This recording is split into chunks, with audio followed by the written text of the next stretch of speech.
நேயர்களே, இன்றைய இந்த பகுதி யங் ஜென்ரேஷனுக்கு ரொம்ப முக்கியமான பகுதிங்கய்யா.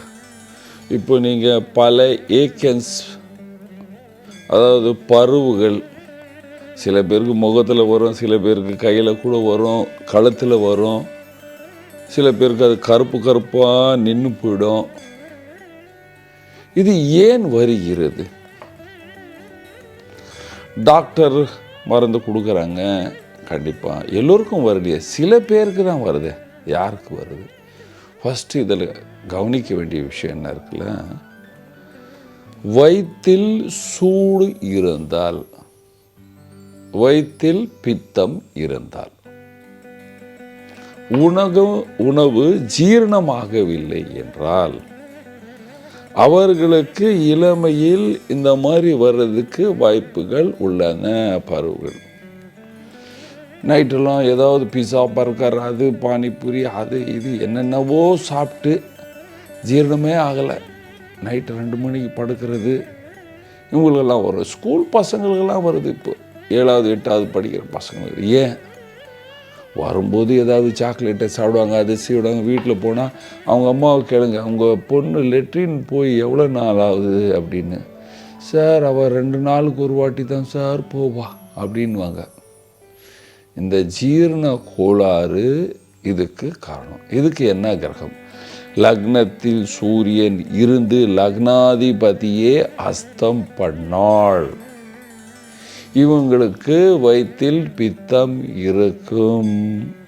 அதுக்கப்புறம் முகம் என்றது 2ஆம் பாவம். முகம் என்றது 2ஆம் பாவம். அதே நேரத்தில் ரிஷபம், காலபுருஷ ஜாதகத்தில் 2ஆம் பாவம் ரிஷபம்.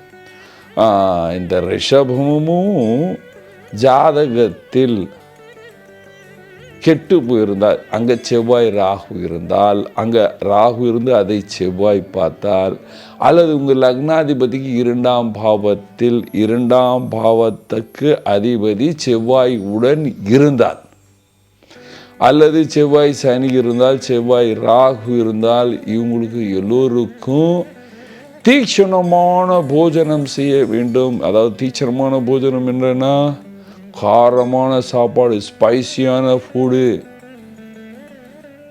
இதை கச்சோரி சாப்பிடலாமா, நான் வெஜிடேரியன் சாப்பிடலாமா, என்னென்னவோ, என்ன ஸ்பைசியாக இருக்காது, சூடாக சாப்பிடலாமா. அதுக்கப்புறம் கொஞ்ச நாள் பொறுத்து பார்த்தீங்கன்னா, எனக்கு வயிற்று நோவுது, பித்தமாக இருக்குன்னா அவங்களுக்கு எல்லாமே இதெல்லாம் வரும். ஓவராக சாக்லேட் சாப்பிட்றது, ஓவராக எந்த பொருள் சாப்பிட்டாலும் அது விஷந்தையா.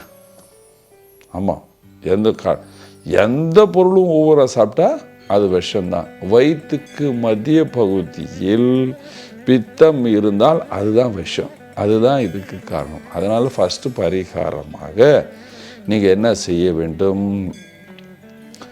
காலையில் ஏஞ்சிட்டு சுட சுட வார்ம் வாட்டர் 2 கிளாஸ் உட்காந்து, எப்படி உட்காந்து, சோஃபாவில் கால் போட்டு இல்லை, நம்ம டாய்லெட் போகிற மாதிரி உட்காந்து அது நிதானமாக குடக் குடக் குடிக்கணும். அதுக்கப்புறம் வீட்டில் வாக் பண்ணுங்கள், வயிறு கிளியர் ஆகிடும், இந்த நோய் 4ஆவ இறங்கிடும். அதுக்கப்புறம் குளிச்ச பிற்பாடு பகவான் சூரியனை கும்பிடணும். பகவான் சூரியனுக்கு தண்ணீர் விட வேண்டும். ஆதித்ய ஹிருதய ஸ்தோத்திரம் படிக்க வேண்டும். அதுக்கப்புறம் உங்கள் லக்னாதிபதியும் 5ஆம் பாவத்துக்கு அதிபதியான கிரகத்தின் ரத்தினத்தை அணைய வேண்டும். இரவு சாப்பாடு லைட்டாக சாப்பிட வேண்டும். இரவு சாப்பாடு லைட்டாக சாப்பிட வேண்டும். உங்கள் குலதெய்வ வழிபாடு பண்ண வேண்டும். நைட்டில் படுக்கிறதுக்கு முன்னே உங்கள் முகத்தை கழுவிட்டு படுங்க. உங்களுக்கு இந்த பருவெல்லாம் வராமல் அழகாக சந்தோஷமாக இருப்பீர்கள். நன்றி, வணக்கம்.